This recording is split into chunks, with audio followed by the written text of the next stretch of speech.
Finally અમે અંકોર પહોંચી ગયા છીએ અને ખંભાળિયાથી 14 કિલોમીટર અને દ્વારકાથી 99 કિલોમીટર એટલે 100 કિલોમીટર અંતરની દૂરી ઉપર છું અને અત્યારે આ બાજુ હું બેઠો હું બરાબર. લોકેશન જોઈ શકો બધી બાજુ બરાબર. અને અમારો આ નાસ્તો છે. અત્યારે હું નાસ્તો કરીશ. રાઈટ 5 વાગ્યા. કેટલા 5? રાઈટ 5 વાગ્યા છે. અમારો નાસ્તો છે અને અત્યારે હાલમાં હું થોડોક કિલોમીટર મારા પૂરા થઈ ગયા હતા. કેમ કે હવે દ્વારકાવાળો હવે કેમ કે પાણી આવી ગયો એટલે હવે પરીક્ષા ચાલુ થયું. હવે મારી શરૂઆત પાકી.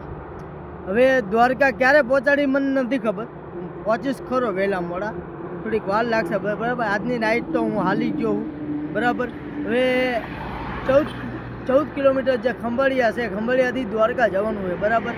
100 કિલોમીટરની અંતરની દૂરી ઉપર છું અને અત્યારે મારો નાસ્તો તમે જોઈ શકો બરાબર. અને હવે પહોંચવાનું હોય વહેલા મોડા, પણ ક્યારે પહોંચીશ ખબર નથી. જય દ્વારકાધીશ. આવતા રીલમાં હું વિડીયો બનાવું એટલે હું બતાવીશ બરાબર. જય દ્વારકાધીશ.